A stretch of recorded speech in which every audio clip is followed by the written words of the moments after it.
Ассалаумағалейкум достар, менің каналыма қош келдіңіздер, Казио каналыма қош келдіңіздер. Біз бұл жерде Wildberries туралы неше түрлі фишкалар, секреттер, сұрақтар туралы айтатын боламыз. Мен өзім туралы айтып кетейін. Менің атым Айдархан, мен жасым 19-да, мен студентпін. Wildberries'та жақсы результаттарға жеттім деп айта аламын. Менің Instagram парақшамда описаниеда өтіп көрсеңіз болады менің результаттарым туралы. Бүгінгі біздің тематика ол қазіргі Украинадағы ситуация, рубльдің түсіп кетуі, біздің қазақстандық продавец, біздің Қазақстаннан жасап жатқан саудагерлерге қандай зиянын немесе пайдасын тигізу. Қазіргі Украинадағы жағдай кризисный жағдай деп жатырмыз, өйткені рубль түсіп кетіп жатыр, 3.39, 3.34-ке түсіп кетіп жатыр мысалы. Ешкім ойламаған ондай болады деп. Қазіргі Wildberries'тағы продавецтар көбінесе это как кризис деп қабылдайды. То есть адамдар екі жақты қабылдауы мүмкін оны. Біреулер кризис деп өздерін түсіріп, депрессияға кіріп, бағанағыдай бір орында в ожидании қалып қалуы мүмкін. И екінші жағынан кейбір адамдар оны өзіне как плюс польза ретінде көреді. Біз жақта сол екінші адам ретінде біз ойланып көруге болады негізі. Ол жағынан қалай болады? Бізге ол қандай плюс алып келеді, бізге ол қандай минус. Минус жағын айтатын болсақ, ол товардың бағасы әлбетте қымбаттауы. То есть біз Қытайдан даже келетін товарлар бізге кішкене қымбаттап жатыр, 20-30-40%-ке, даже кез келген продукттың өзі қымбаттап жатыр Қазақстанда. Мысалы, сол бізде минус жағынан болып келеді. И бағанағы ВПТ жағынан проблемалар бола ма, виза, карта, отмена жасаймас деген сондай сұрақтар көп келіп жатыр. Бірақ ВПТ жағынан ешқандай проблема болып жатқан жоқ. Король Денис бәріне ответ беріп жатыр. Енді біз қазір Wildberries'та бағанағы ситуация, Wildberries'қа қай жағынан плюстарын айтқа кетейік. Плюстары ол үлкен компаниялар, мысалға Audi, Mercedes, бағанағы BMW, неше түрлі компаниялар импортировать етуге отказ беріп тастады. Макдональдс болсын, даже Apple'дың өзі отказ беріп тастады. Жарайды, олар енді үлкен компаниялар. Одан мысалы Wildberries сатылатын заттар бойынша, мысалға айтатын болсақ, киім саласында Бершка, Zara, Lamoda барлығы отказ беріп тастады. Сол арқылы біз солардың орнын басалымызға болады. То есть Икея деген магазинді білетін болсаңыздар, ол Россиядағы ең үлкен компания болып саналады. Бағанағы шикізаттар жеткізу, неше түрлі мелочтарды бағанағы Wildberries сияқты магазин. То есть сол Икеяның өзі отказ берді. То есть осы бізге қандай возможность, то есть рынок России освободился, за счет этого біз кіріп оның орнын толықтырсақ болады. То есть Россия мен Қазақстанның арасында ешқандай шекара қойылған жоқ, ол қойылмайды да, өйткені Россия мен Қазақстан ол бірге. Енді айта келетін болсақ, Wildberries мысалға не үшін жабылмайды? Өйткені Wildberries ол российский компания. Российский компания болғаннан кейін оған ешкім ешқандай шектеу қоя алмайды. Озон деген нәрсе бар, Озон деген тоже маркетплейс бар, ол жабылып отыр, ол кризиске ұшырап отыр, өйткені оның основателі шетелден келген ба, сондай қателеспесем, сол арқылы ол кризиске ұшырап отыр, а Wildberries ол таза Россияның компаниясы, сол арқылы ол көркейіп жатыр. Енді қалай бұл жерде біз оның орнын толтырамыз? Например, бізге бағанағы Қытайдан келетін товарлар кішкене қымбаттады.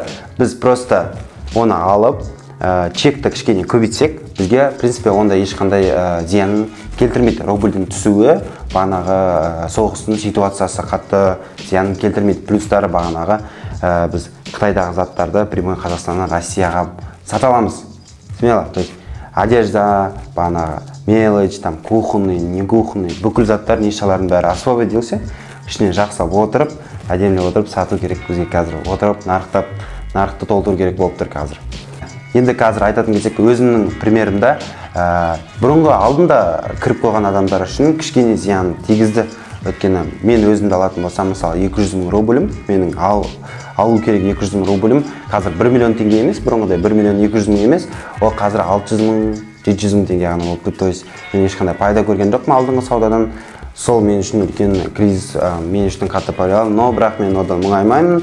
Мен көбірек товар саламын, көбірек нишаға кіруге тырысамын. То есть ал қазіргі жаңадан кіріп жатқан адамдарға ол қатты зиян тигізбейді, өйткені бізге просто чекті кішкене 50%-ке көбейтіп қойсақ болды.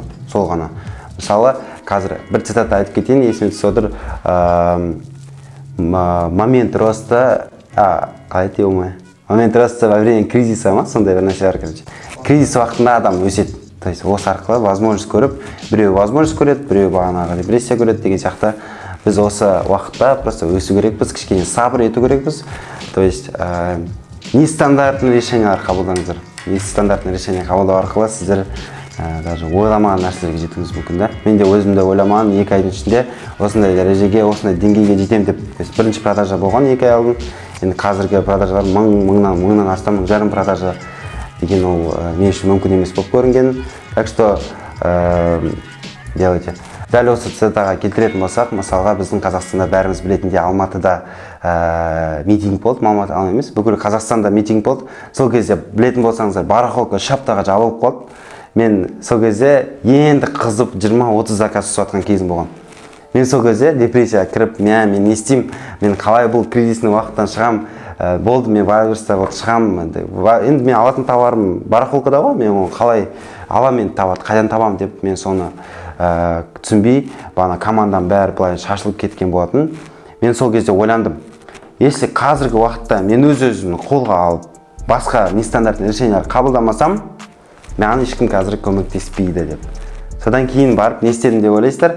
Мен таңертең тұрып, бағана Астанада болғам, Астанаға кетіп, Астанада базарлардың бәрі жұмыс істеп тұрған ол кезде. Алматыда полный жұмыс істемей тұрды. Астанадағы базарлар, мысалы Асием деген көп, Шапағат деген базарлар, центральный рынок, Шапағат, солар істеп тұрған. Мен азанмен тұрдым да, өзім күшімді жинап, бағанағы товарлар, барахолкадағы поставщиктардың товарларын бүкіл дүкендерге кіріп, бүкіл базарды аралап, Астанада базарлар таптым. Мысалы 40 дүкенге кіріп, бір-ақ товарым таптым да. Мысалы, бағанағы бір товарды мен 40 дүкенге кіріп, тауып, қуанып, соған мәз болып, сөйтіп 30-40 товар тапқан болатынмын. Барып Астананың складын арқылы жіберіп, склад даже Валберстің склады Алматыда жұмыс істеген жоқ. Сөйтіп сол Астананың склады арқылы жіберіп, ФБС-пен амалдап, сол бірақ отмена ешқандай жасаған жоқпын. Кризисный уақытта солай выкручиваться етіп, максимально старался басқа выходтар тауып, и сол арқылы мен ары қарай дамыдым деп айта аламын. То есть неше түрлі варианттар, кризис енді митинг бітті, барахолка ашылды, барлығы жақсы болды. Одан кейін уже жұмыс стабильно уже өз орнына тұрақты келіп, там то есть мысалы мен бағанағы митинг болған жағдайда сынсам болатын еді, бірақ өз-өзін қолға алып, нестандартный решение қабылдап, сол кризисный уақыттан шықтық та, одан сайын мықты болып шықтық мысалға. И дәл солай қазіргі уақытта да дәл сондай ситуация болып тұр. Қазіргі уақытта кішкене қиын болып тұр, реально рубльдің түскені, бірақ оған да қарамастан бізге ары қарай қимылдау керек, уақыттар іздеу керек, неше түрлі. И сол арқылы иншалла біз өсетін боламыз. Сонымен, құрметті достар, бүгінгі біздің выпускымыз аяқталды. Иншалла менің каналыма жазылып отырыңыздар, инстаграмма жазылыңыздар. Custom Fit деген инстаграмда мен тағы да көп лайфхактармен бөлісетін боламын, неше түрлі сұрақтарға жауап беретін боламын, сол жерде опрос жасайтын боламын. Подписываться етіңіздер. Именно менен ютубтан келген подписчиктеріме чек-лист беретін боламын. ИП жағынан, рублевый счет жағынан, кез келген жақтан чек-листтар беріп отыратын боламын ютубтан келген адамдарға. Так что жазыңыздар, комментарий жазыңыздар ютубқа, лайк қойыңыздар, подписка жасаңыздар обязательно. Көп контент жасайтын боламыз. Келесі біздің видеомыз интервью өте үлкен дәрежеде бағана миллион оборот, миллион рубльмен санағанда оборот жасаватқан кісімен интервью болатын болады. Так что жазыңыздар, күтіңіздер, колокольчик қойып қойсаңыздар, сіздерде бағана менде видео шыққан уақытта сіздерге уведомление келіп отырады. Все, давайте, удачи.